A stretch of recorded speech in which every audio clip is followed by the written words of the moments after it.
a life that distances itself from the acknowledgement of a moral source is a life that's decided to be lived within self.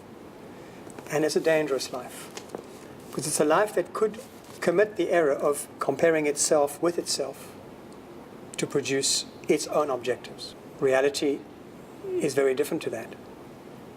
One was to look at the human body, we can see that the cells are all in communication with one another.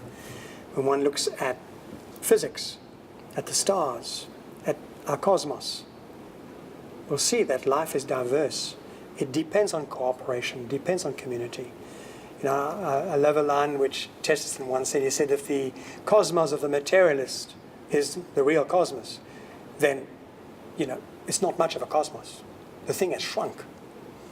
You know, what would be the point of explaining life that is committed at one level when it was intended to function at many levels? To confine life to that which is individual and ignores the community would be to believe in the teachings of Nietzsche, for example, you know, who railed and ranted against community.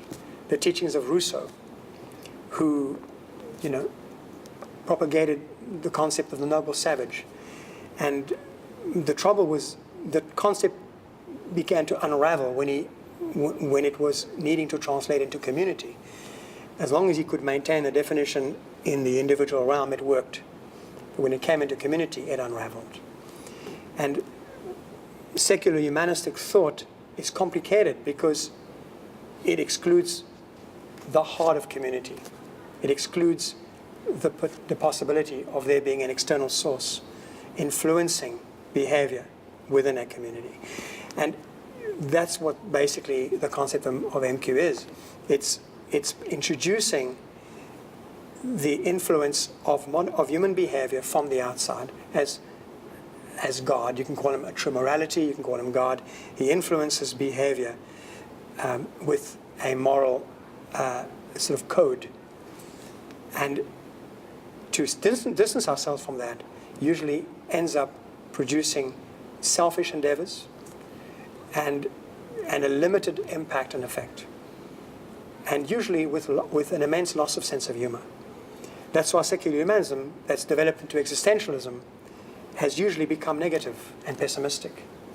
Many of the humanists became tragic humanists, like Malraux, for example, who no longer believed that there could be the possibility of joy and happiness. Even Freud, when he was offered to help in an initiative with Einstein to pull together the forces of the church to prevent a world war, basically gave up on the idea. He said the competing objectives of a neurotic and death instinct would actually prevent that opportunity from being realized. And he withdrew himself from that possibility. There was already a tragicness in the way he was thinking. And this is what the proposal of the book. The book is actually a very gentle book.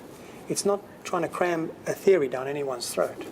It's inviting. It's saying, you know what, let's just take stock. Let's think about this. We need to sit back and say, what has worked, what hasn't worked? How can we change what needs to be changed in order to make it work? That's what morality, or as viewed through the filter of MQ, is intended to do. It's inviting people to say, come on, let's take stock of the situation. You know, what is wrong with introducing a morality to our human behavior? What's wrong with saying, actually, human behavior cannot be self-governed, it needs to be governed from outside? Particularly when the person who's doing the governing is not one who will impose himself on our process. He waits to be invited. That essentially is the heart of the book. It's saying, come on, let's take stock. Let's examine whether this is going to continue to work without God. And if God is needed, what's wrong with stopping and saying, please would you reveal to us what you think should be done in this situation? At some point we're going to have to say, actually, we need to reconsider our way. We need to actually examine whether there is not an ingredient missing in our sociology that's causing our life to be a balancing act between two factors, which is intelligence and emotion.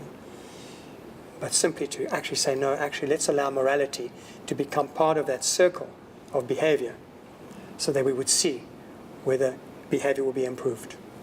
That's essentially what the concept is intended to produce.